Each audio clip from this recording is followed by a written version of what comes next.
we will give you 3 years in the past, and we want you to share an important memory that you have on that year. Okay. So, first one, 2005.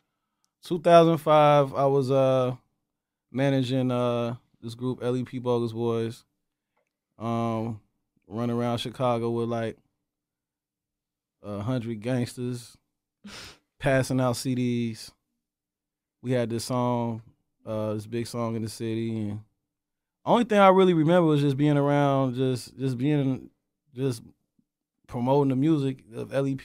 Like, and we were doing a lot of shows. It wasn't really too much crazy, nothing too much crazy. Just trying to get on, trying to make a wave. We had a wave in the city, and I was broke. I remember that.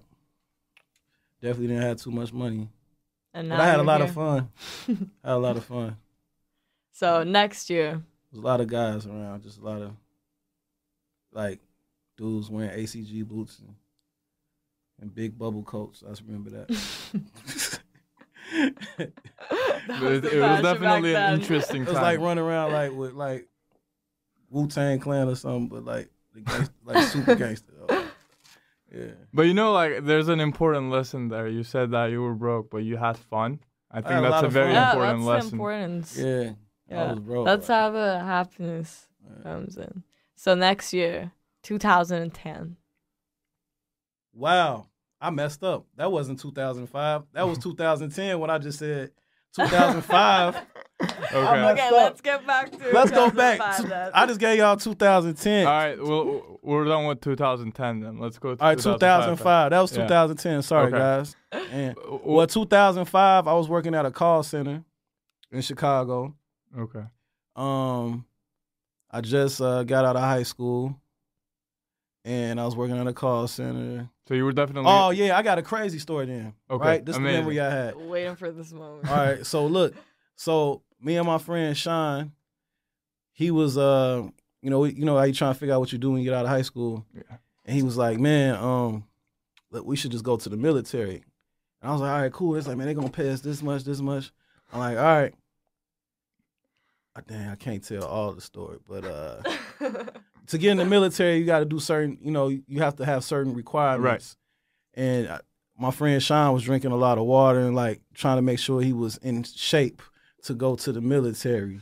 But I was like, forget that. Like, at the end of the day, I started thinking like, so how long we going to be gone for? And this, that, and the third. So I did everything wrong. Like, I took the test, I failed. Like, not the drug test, but like it was a test you had to take.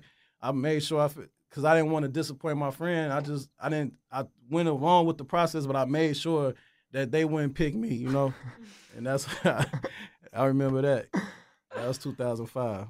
Were you still having fun in 2005? I had the most fun in 2005. I was working, another thing, I was working at a call center, and I was working for a baseball, a minor league baseball team. I was selling Dippin' Dots. Oh.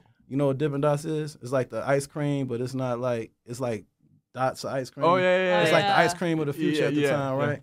Yeah. And cotton candy. But I was so smooth with it, like I used to overcharge people for the, because they didn't have like we didn't have a register, and it was just all cash. So I was like, man, look, I'll give you these 3 Dippin' Dots for $15, and I made a lot of money that year. But they always say your first job should be some sort of a sales job. So I'm sure you saw the benefit of that later. Yeah, they ended up firing me though, because it was like it's like the inventory is coming. I wasn't stealing. I just was overselling. And it was just like something ain't adding up. Like I'm coming to work, new Jordans every time I fuck is going on? Yeah, I figured it out. That's amazing. Yeah. And in 2010, that's when I was with the guys with the bubble coats and all that. Okay, how about 2015? 2015, that's when I got hired at Interscope. 2015. They moved me from Atlanta. I was staying out here and just figuring it out. I could tell you another interesting story.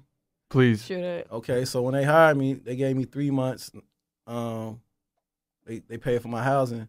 And there was this lady at my job. She was telling me, like, look, don't spend all your money. You got to get you an apartment. I'm like, what, man? I'm all right, because I'm getting all my checks and not paying no rent, no bills, right? So I'm like, man, I'm buying everything. Like, I'm flying people out, my homies, you right? and I didn't realize how far the amount of money I was making is it goes in LA. I was like, you know, after the 3 months, it was real. It was like the 2 weeks before they would I was supposed to move out of corporate housing. And I was like, man, I could find me an apartment easily. And then I looked at my bank account and it was like, nah. So I had to figure something out. I went back to 2010. I was broke. And I was going to work like so messed up. I was sleeping on a Hit Boy couch for like 2-3 weeks. And then I ended up finding like a little spot. But I learned a lot. Like, you got to save up. You know, definitely got to say, if you live in LA, it's not easy. Definitely. And how was that first year, like that adaptation coming from Atlanta? Like just in general, the LA, like. Oh, I was the worst dressed person on earth.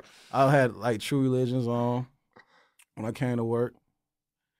That's just a little small stuff. But in reality, just it grew me up fast because, you know, in Atlanta, it's kind of laid back. In LA, I'm just getting thrown into like learning how to do budgets and doing your expenses, and got to be at work at a certain time when, like, your first year, like as an A&R, you want to go to every single meeting. It's just overload of things and trying to sign artists, and you know, so you're a new guy, so every artist that you like, you know, it's kind of hard to get them signed because like, you don't have no track record. So they're like, why are we gonna invest all this money into what you saying, you know? But there's a lot of growing pains. But I did have a good support system, you know, with Joey. I mean, he showed me a lot of love, and you know, he was open to a lot of things, you know, that I wanted to sign. But back then, we talking 4 years ago, the streaming wasn't as crazy. It was still iTunes, and right. People was buying albums still. It was kind of towards the end of it. So the money wasn't really there to just sign a gang of artists, you know, like it is now. It's real high volume. So it was kind of tough. You know, I learned a lot that first year, and I had signed an artist that first year, and I went off numbers. And that was the worst thing I could ever did, because I was like, look how many followers this person has and how many likes this person has. And I didn't go off my better judgment. I remember Joey asked me, like, did you hear the artist actually sing? And I was like, nah. After I lied the first time, I said, yeah. But the artist was dope. Like, they doing good now, but it just wasn't for me. And I was just going off of just numbers and just, you know, how I thought that's what, you know, you should sign. And then after that, I was like, I'll never do that again. I'm going to just go off my gut, you know. And that's also the year I met Bryson Tiller that year. I tried to sign him. Shout out to Tunji.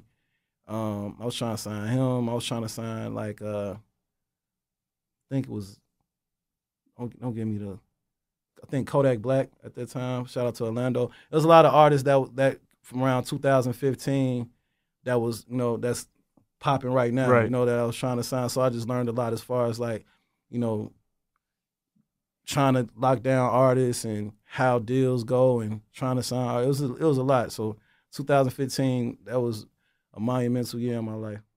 Well, it was like a rebirth. Yeah. No, but honestly, like, all these years seem like played like a very important role in your life. Yeah. So another question I want to ask you is, if you could play one song from your phone right now for the whole world to hear, which song would you pick and why? Is this something that people heard already or something that nobody heard? Doesn't matter. I'm about to play some unreleased Playboy Cardi. No, I was playing.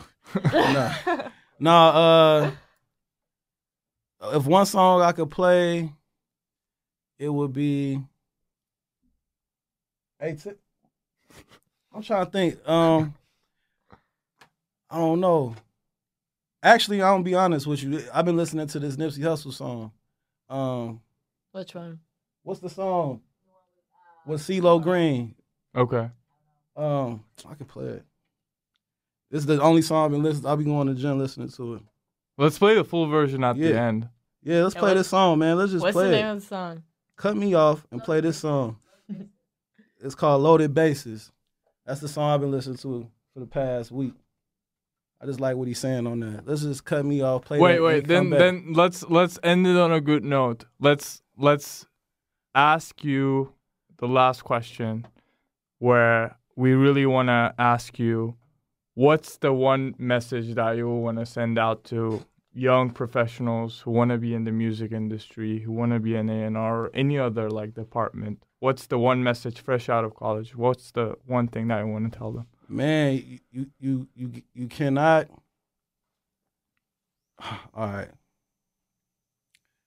Number one, you got to be able to sacrifice. You got to be patient. You got to really love what you're doing. You can't just do it just to, because if this is not your passion, it's not going to work, because your passion was going to drive you to keep enduring all the stuff that you got to put up with. You know what I'm saying? You got to be willing to learn. You know what I'm saying? You can't feel like, all right, because you went through college and it's like, all right, now I made it past that. Like, it's a whole nother grind, you know? I'm 32 years old and I'm still getting put through the ringer, you know? So you got to be able to deal with adversity, and you got to be willing to be a sponge, you know? You also, one thing I could say, you want to make sure you can't do this on your own. You got to have a good team. You know what I'm saying? Like, you got to have people around you that motivate you. You got to be willing to motivate the people that surround you. You know? You got to really be a student and understand what you're doing. You got to show respect to the people that came before you. You know what I'm saying? Because there's a lot of stuff that I'm going through now that if I would have listened back then, I could have, you know, moved along a little faster. But also in the same breath, the best teacher is experience. You know, so a lot of things that I'm good at now, if I went through the tough part, I wouldn't have got to where I'm at. You know what I'm saying? It's a lot, you know, but for the most part, man, you know, you just got to be willing to fight every day. You just got to be willing to fight, you know what I'm saying? But it's a definitely a rewarding feeling to wake up and being able to do what you love to do. You know, we doing music. I'm from the south side of Chicago. You guys, from where you from, we all in this room because of music. We got one common thing that's bringing us all together, so that's powerful. You know what I'm saying? So, you know, it's a tough journey. It's not easy at all, but it's worth it. You know what I'm saying? So, well, thank you so much for being here today. It means a lot, and we really I'm looking for interns too. Interns, future executives. I'm open to, you know, chop it with you, and. So that's a note to all the UCLA students. And find a way to contact Bash. You can DM me, but look, man, like, don't be so aggressive in the DMs about all the, yo, you gotta listen to this is the crazy. Like, all right, like, I want to help build future executives, you know, people that's, you know, motivated such as myself, and let's win. For more, subscribe to Came a Long Way on Came a Long Way Apple podcast page, and follow us on Instagram at Came a Long Way.